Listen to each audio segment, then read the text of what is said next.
Earlier this year, as we commemorated the 80th anniversary of D-Day, the Queen and I had the enormous privilege of meeting once again the remarkable veterans of that very special generation who gave of themselves so courageously on behalf of us all.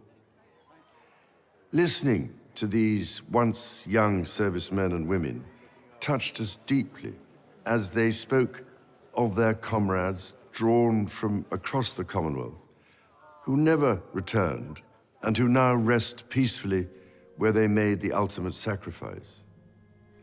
Their example of service and selflessness continues to inspire across the generations.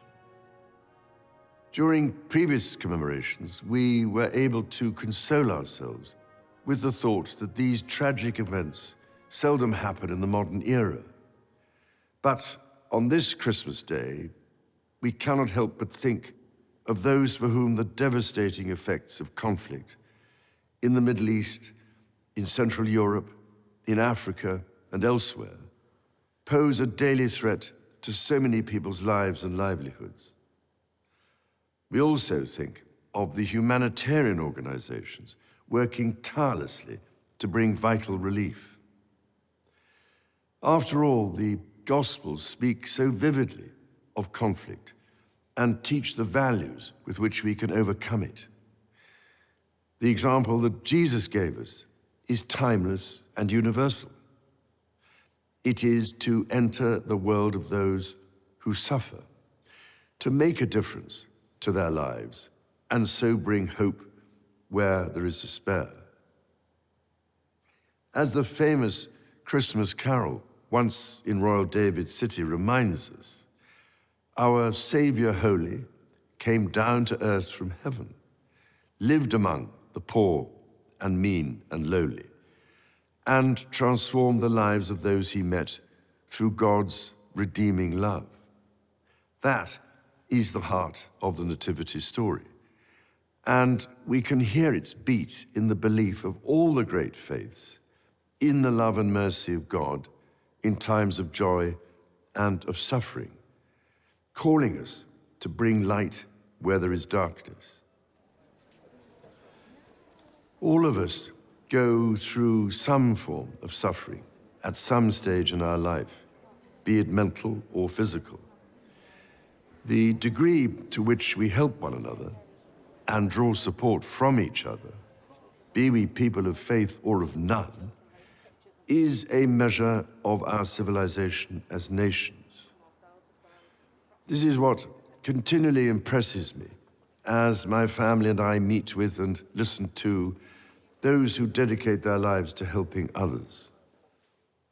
I am speaking to you today from the chapel of the former Middlesex Hospital in London, now itself a vibrant community space, and thinking especially of the many thousands of professionals and volunteers here in the United Kingdom and across the Commonwealth who, with their skills and out of the goodness of their heart, care for others, often at some cost to themselves. From a personal point of view, I offer special heartfelt thanks to the selfless doctors and nurses who this year have supported me and other members of my family through the uncertainties and anxieties of illness, and have helped provide the strength, care, and comfort we have needed.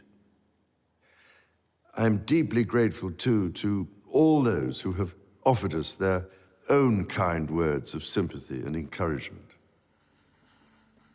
On our recent visit to the South Pacific to attend the Commonwealth Summit, I was reminded constantly of the strength which institutions, as well as individuals, can draw from one another, and of how diversity of culture, ethnicity, and faith provides strength, not weakness.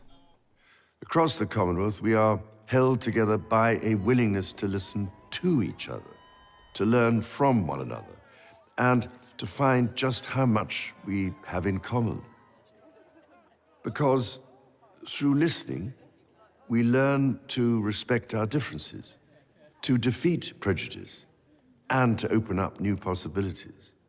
I felt a deep sense of pride here in the United Kingdom when, in response to anger and lawlessness in several towns this summer, communities came together, not to repeat these behaviors, but to repair.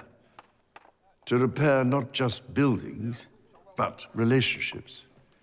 And most importantly, to repair trust by listening and, through understanding, deciding how to act for the good of all.